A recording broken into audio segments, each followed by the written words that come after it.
Recuerdo que de niño, mi amada madre leía mucho. Bueno, mis padres siempre han leído mucho, pero recuerdo que mami leía mucho de crecimiento, de desarrollo personal. Claro, autores un poquito más old school como Dale Carnegie, Og Mandino. Bueno, John Maxwell, que ya tira un poquito también más como a lo moderno. Pero como leía mucho estos temas de desarrollo, de crecimiento, recuerdo que siempre me decía una frase y es, la mente es muy poderosa. Me decía, la mente es muy poderosa.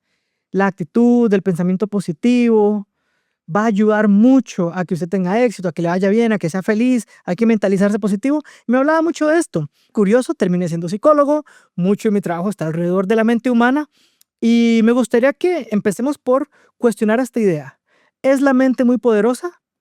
Bueno, para contarles un poquito, soy psicólogo con un enfoque cognitivo-conductual que sí mucho estudia y trabaja con el entendimiento de cómo nuestros pensamientos afectan nuestras emociones y nuestros comportamientos. Jamás es aislado. El contexto afecta muchísimo nuestra vida. Contexto mental, emocional y también externo. Todo suma.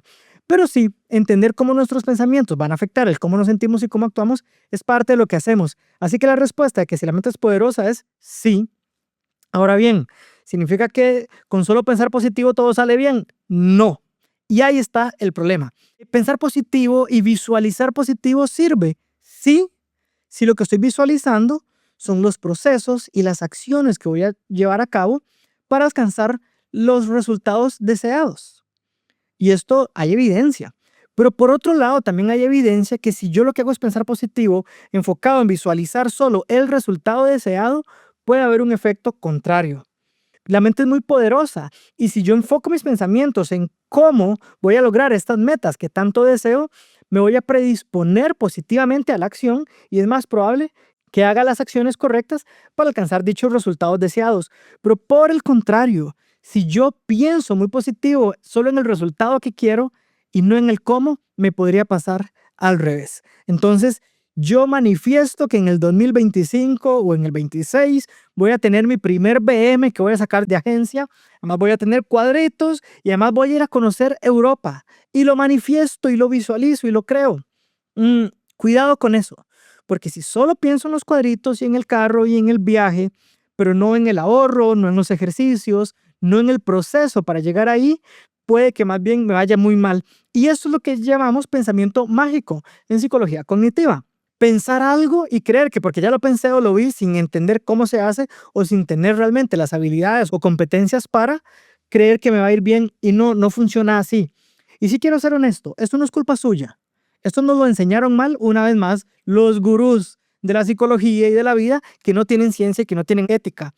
Un muy famoso libro de Rhonda Byrne, La ley de la atracción, tiene una gran responsabilidad en por qué creemos estas tonteras de que si yo atraigo, si yo manifiesto, si yo pienso positivo, por una ley de compensación universal, al parecer metafísica, las cosas me van a llegar.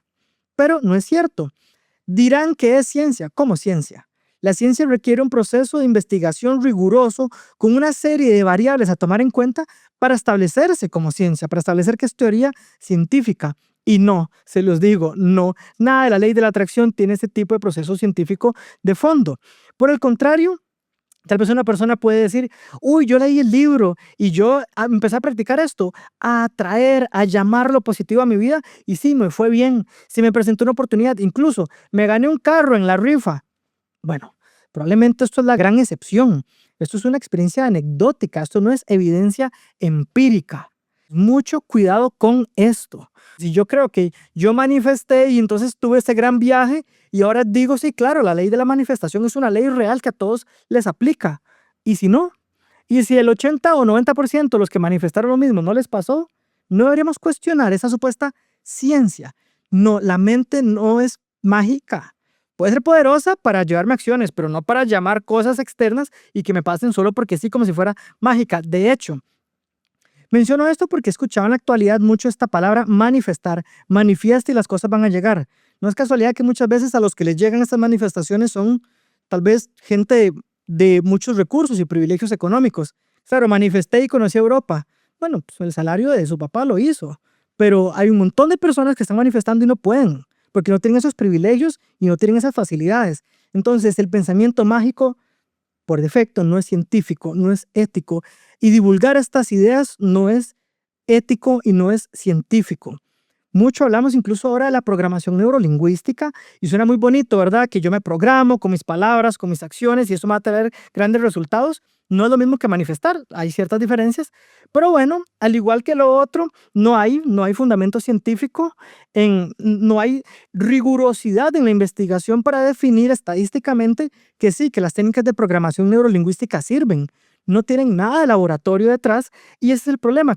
Puede sonar bonito y me puede inspirar y motivar, pero de hecho las investigaciones que sí se han hecho, el resultado es no hay ciencia, no se puede definir la efectividad porque los procesos en sí mismos no son científicamente rigurosos. Más allá de debatir una teoría o no, lo que quiero decir es, claro que la mente sí es poderosa, pero no es mágica. Y cuando llevamos eso al mundo de la seducción, tenemos que entender que no vamos a hacer la excepción como en Hollywood. Esa película donde la relación empieza mega tóxica, dos personas no sé, casadas o que no se conocen y de pronto se enamoran como Romeo y Julieta y terminan juntos y queremos que les va a ir muy bien. No, eso no pasa en la vida real. Y si hay una pareja que les pasó que empezaron súper mal y les fue bien, eso es la excepción, no es la regla. No vivamos hollywoodense, vivamos más basados en la ciencia, porque así aumentamos nuestras probabilidades de éxito en la vida individual, personal y también interpersonal, y también en el amor y también en la seducción.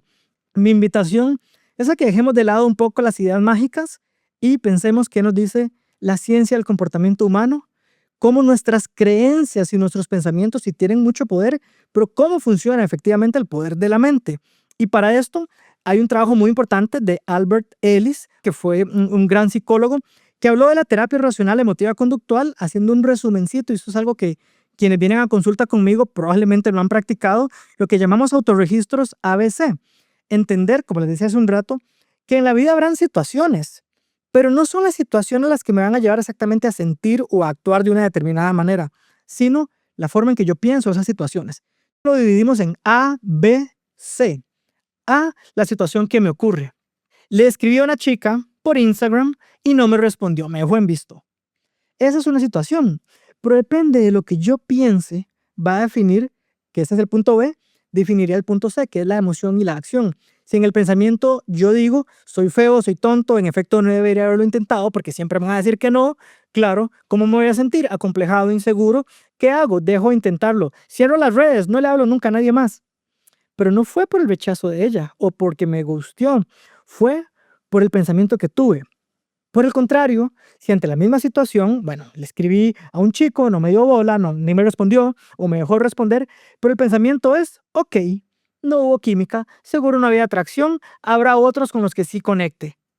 La emoción, tampoco voy a andar saltando de una pata de alegría, pero tal vez la emoción es un poco de frustración y esperanza a seguir intentando. Y la acción es next, intento con otra persona. Esto es un poco la propuesta cognitiva conductual de la psicología, que nuestros pensamientos racionales, no mágicos, y esa es la diferencia, nuestros pensamientos racionales nos podrían ayudar a manejar mejor las circunstancias de vida, a manejar mejor nuestra autoestima y nuestras relaciones. Sí podemos pensar mejor acerca de cómo nos vinculamos para tener éxito en el amor. Y para eso, dichosamente, hay ciencia. Vamos a ver, si hablamos de pareja, de amor, hay que estudiar a John Gottman, a Esther Perel, que son psicólogos y psicólogas increíbles. Bueno, Robert Sternberg y muchos más que nos han hablado del amor sano, basado en ciencia, basado en estadística, basado en data, para poder saber qué predice un éxito o un fracaso amoroso. Nada al 100%, pero de nuevo estamos hablando de aumentar probabilidades de éxito. La pregunta que yo le hago hoy es, ¿cuál es la historia que usted se está contando acerca de usted mismo, de usted misma, acerca de la seducción y de la atracción? ¿Cuál es la historia que se está contando acerca de la persona que le gusta? ¿Es su historia basada en pensamientos racionales o irracionales? Volviendo un poco a lo que he hablado en los capítulos anteriores y les invito a escucharlos, si yo creo que la seducción tiene que ver con tener a alguien a mis pies, es un pensamiento muy irracional. Pero por otro lado, si yo pienso que la seducción es un proceso de descubrimiento en conjunto de atracción y compatibilidad, entonces si me va mal, no me lo tomo personal y entiendo que nada más no hubo atracción porque hay factores genéticos, biológicos, emocionales, psicológicos y otros que afectan y no solo los sociales. Los pensamientos van a definir en realidad mucho cómo me siento y cómo actúo. No por arte de magia, pero sí porque me van a predisponer más o menos hacia ciertas acciones sanas o insanas. Una vez más, ¿qué historia se está contando? Claro que la mente es poderosa. ¿Qué historia se está contando acerca de usted mismo? Hablamos de autoestima. La evaluación que hago yo de mí mismo, de mí misma, acerca de mis habilidades, mis capacidades, de lo que me da valor. Que paréntesis, ser un hombre o una mujer de valor no tiene que ver con cuántas personas he estado o me ha costado antes. Totalmente patriarcal y machista la idea que una mujer de valor tiene que ser prácticamente virginal y el hombre de valor tiene mucha plata. Dejemos esas tonteras de lado, pero ¿qué me da valor? ¿Qué ofrezco yo? Porque alguien sería privilegiado o privilegiada de estar conmigo. ¿Por qué podríamos establecer una relación sana? ¿Qué vengo a ofrecer? Entonces, mi evaluación objetiva de mí mismo, donde también reconozco mis carencias y mis debilidades y las cosas que estoy trabajando, me va a permitir creérmela y tener la seguridad suficiente para intentarlo. ¿Qué pienso acerca del rechazo? Pienso que si algo no se da es porque hay algo malo o feo en mí. O como les decía, entiendo que la seducción no se trata solo de mí, se trata de dos y si no se da, simplemente hay circunstancias que no están en mis manos, de manera que la historia que me cuento del rechazo no me lleva al complejo o a la inseguridad, sino a un poquito de frustración, de dolor, pero sigo hacia adelante. ¿Qué historia me estoy contando a mí mismo acerca de la seducción? ¿Le estoy haciendo caso a los gurús, a los famosos tipejos que salen en redes sociales hablando de cómo manipular? ¿O le estoy haciendo caso a la ciencia? Estoy escuchando lo que dicen los expertos en comportamiento humano y que con ética nos enseñan cómo vincularnos. ¿Qué historia me estoy contando acerca de la verdadera seducción? Hay un problema en la historia que nos contamos de la otra persona, porque es otra pregunta. ¿Qué historia me cuento de la que me gusta, del que me gusta? Uy, eso es difícil. Cuando alguien nos atrae, sobre todo cuando nos empezamos a acercar, es muy probable que en la primera etapa ocurra esta idealización. Entonces la otra persona es perfecta y es todo lo que yo siempre quiero y me siento demasiado emocionado, emocionada alrededor de ella. Bueno, cuidado con esto, ninguna persona es perfecta, más bien entender el proceso de enamoramiento, donde al principio por el exceso de dopamina y otros comportamientos hormonales que nos predisponen a enfocarnos de más en esta persona que nos gusta, y pues nos pueden atontar un poquillo y es normal. De hecho, uno se atonta y todo bien. Uno la ve perfecta, lo ve perfecto, no es cierto. Tenemos que siempre cuestionarnos lo que pensamos para buscar balance. Aunque de nuevo, en el enamoramiento no hay mucho que hacer, todos nos vamos a atontar. Pero el punto es este, que yo siempre me esté cuestionando. ¿Lo que estoy pensando es racional? ¿Lo que estoy pensando tiene sentido, tiene base o no? ¿Lo que me estoy contando de mí, de la seducción de la otra persona, es racional o no? No les miento, no es fácil. El poder de la mente es fuerte, pero no es fácil manejarlo. ¿Por qué? Porque a veces hay heridas, hay complejos que vienen de atrás, a veces pueden haber incluso traumas que nos han afectado. Y a veces para poder llegar a una narración sana de mí mismo o de mí misma, voy a requerir acompañamiento terapéutico. Por supuesto que les recomiendo buscar ayuda profesional psicológica. Si les digo, son temas muy profundos. Yo siempre voy a buscar poner mi salud en las manos más profesionales y especialistas que pueda encontrar, sea salud física, sea salud emocional o la que sea, porque la mente es poderosa, pero no mágica. Necesito pensamientos racionales y a veces el espacio terapéutico puede ser un lugar óptimo para poder yo entonces tener ideas racionales de mí mismo, de la seducción y de cómo generar atracción interpersonal.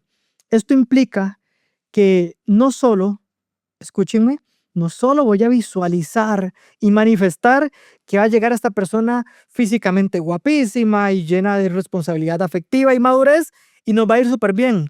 No, porque visualizar eso no lo va a atraer, honestamente.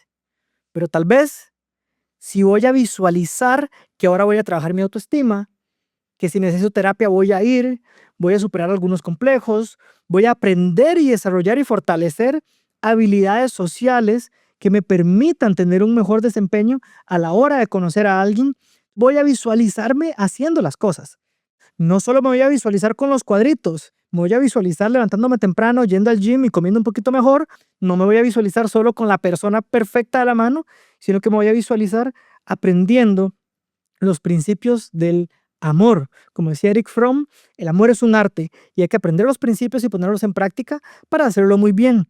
¿Cuáles son los principios del amor? ¿Cuáles son los principios de la seducción?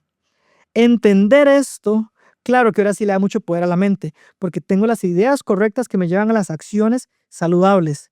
No es suficiente visualizar, manifestar e imaginarme lo que quiero, sino más bien lo que necesito hacer para convertirme en una persona más segura que puede entrar en un proceso de seducción efectivo y saludable. Porque seducir implica responsabilidad afectiva, o sea, ética. Y mi invitación es a que lo intentemos con ética y con ciencia, para que entonces mis pensamientos y el poder mental esté realmente aterrizado, con los piecitos en la tierra, pero con las herramientas efectivas para tener éxito en el mundo del amor.